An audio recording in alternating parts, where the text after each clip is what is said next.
Hello guys, welcome back to another FIFA 21 video. Today I'm showing you this one of the most underrated formations in the game. It's the 4-4-2 second variant formation. Now it is starting to become a lot more popular than it was before, but I used to never see people use this formation. I'm not really sure why. I think so many people don't actually understand how good it really is, because it's very similar to the normal 4-4-2, but in some ways it can actually be a lot better, because these two CDMs are filling in a huge gap between both these strikers and are very important positions on this formation. And it's actually really fun to use as well. You can get plenty of goals, and it is also very easy to defend with due to having two CDMs. But I'm going to show you the custom tactics. These are pro player custom tactics and player instructions. I'm also going to be doing some analysis as well in this video, so I can show you how to use this formation well. So if you've never tried it out before, I do recommend giving it a go. It's really fun to use, and it's a really good formation. So we're going to get straight into the custom tactics. So the defensive style, I recommend put in press after possession loss. Now I do always say use balance, but just on this formation, press after possession loss works really well. Now it is your choice, because balance does still work really well. So it's sort of up to you whether you want to go balanced or press after possession loss. But press after possession loss just means it's pretty much self-explanatory. Your team are going to sort of self-press for about, it says here, approximately 7 seconds automatically once you lose the ball. So that is really good, because within those 7 seconds, you're very likely to win the ball back, or once again you have possession and you can start an attack going once again. If you don't win the ball, it's fine, your players will just return to like normal, so it'll be like going back to balanced defensive style. So it's just for those 7 seconds, it does that. It does drain a lot of player energy, which is one of the only issues, but at this point in your game, most of your players are probably very good with stamina and stuff like that due to the cards that are out, so I do recommend using this. For the width, I recommend using 4. The reason for this is, as you can see, there's a big gap between both of your centre backs, and if you narrow that gap down by using 4 width, it becomes much easier to defend it, especially on this formation, because it also brings in those left mids and the right mids, once again making it slightly easier to defend. So I'll show you what I mean here.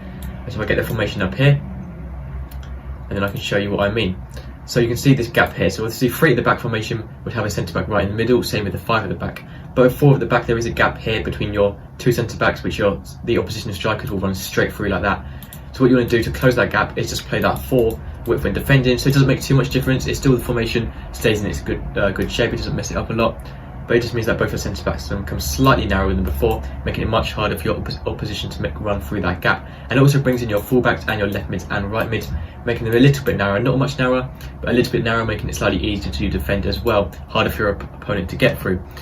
So that is it for the defensive part. The depth, I recommend leaving that on 4 as well. The reason for this is to have slightly deeper line. You can use 7 for the automatic offside trap you get, but that's if you want to make it more attacking. For this formation, I think 4-4 actually works really well as both a combination there.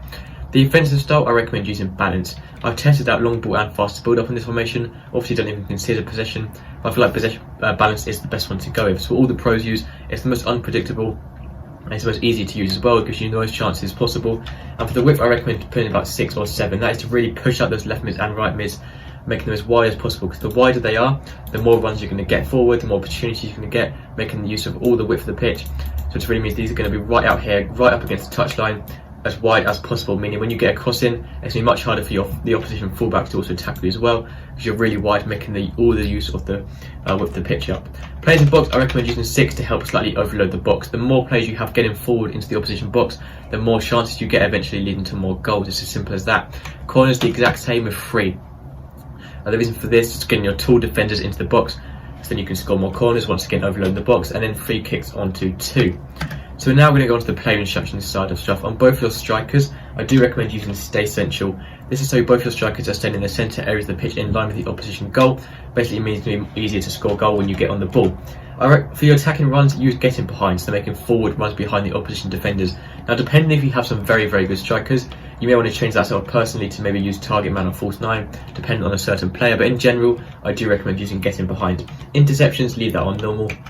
Defensive support, you want to be using stay forward, so they're always staying at the top of the pitch and not dropping back when defending. You never want your strikers dropping back unless you're playing very defensively, but on any formation you always want to be using stay central, getting behind and stay forward on both of your strikers.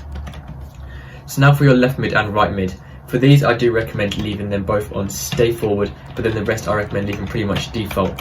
Stay forward just means they're not going to be dropping back when defending. You already have fullbacks out wide. You don't need your left mids and right mids dropping back as well. And all it does is make it harder to build up an attack again. Chance creation, you can use cut inside if you want to, but you may as well just leave it on balanced width, because it also means it's kind of really balance between cutting inside and staying wide, so it gives you more options there. Support runners, you can use getting behind if you want to, but you don't want to push all your players getting in behind, then you'll have no passing options. You only want that with your strikers. so I do recommend leaving that on balanced. Support on crosses, you can once again help overload the box, but if your wingers are getting into the box, then there's no one to cross it in with, so I recommend leaving that on balance. Crossing runs to your left mids and right mids, the ones actually doing the crossing, and interceptions, leave them on normal. So that is for both your left mid and right mid as well. So now onto the two CDMs. These are the most important positions on this entire formation. The reason for this is because, as you can see, there's a big gap in between your strikers and your CDMs. I'll show you here what I'm talking about. So you can see in the 4-4-2 there'll be 2 centre mids around here with no CDMs, and most formations will have a smaller gap than this, but you can see there's a huge gap here in this sort of box area between both your CDMs and both your strikers. And one of your CDMs, you need to pick one only to fill in that gap there, so they're becoming a box-to-box midfielder, running all the way from your box up to the opposition box when defending and attacking, and then the other one we stay in as more defensive midfielder, not really pushing up. So I'm going to go with the left one for the more defensive one and the right one for the box-to-box one. So on both of them you want cut passing to stop the opposition making through balls through to their strikers, making it hard for them to pass it around. But on the defensive one, you want to stay back while attacking, so staying back in the CDM position and not pushing up and going forward. That is very important. Interceptions, leave on normal. Defensive positioning, make sure you have cover centre on both of them, so they're staying in the centre of the pitch doing their job properly and not drifting out wide. So that's for the defensive one with stay back while attacking. Box to box one, use cut passing once again, cover centre once again, and use get forward. So they're doing that box to box job, going from all the way from your box when defending up to this opposition box, filling in that gap, helping out the strikers, and then coming back when defending. So the CDM one, the one who's more defensive, I recommend maybe a very strong CDM who's not as good going forward, and then your more all-rounded one, or even a cam to fill in this role here. Both your centre backs, leave those default. You never want to change your centre backs.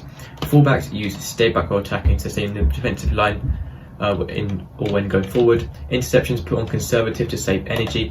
Run type, use overlaps to make an overlapping runs on the outside. And then lastly, for your goalkeeper, come to crosses and sweeper keeper.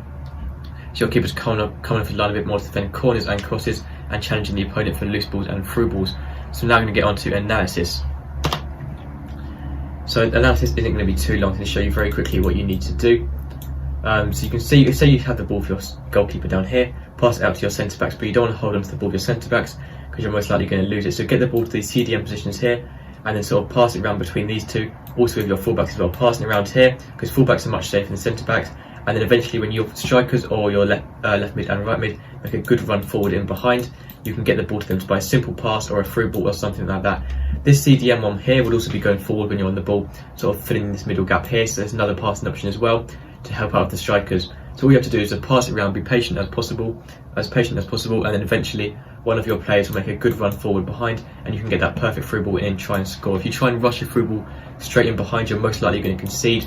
Not concede, be intercepted, and then eventually you'll lose possession. So you don't want to do that. You want to pass it around, be as patient as possible, which is the most important thing, and then eventually when you find that perfect gap, pass that ball through. So that is going to be pretty much everything for this video, guys. 4-4-2, second variant formation with the 2 CDMs. One of the most underrated formations in the game. I do recommend giving it a go.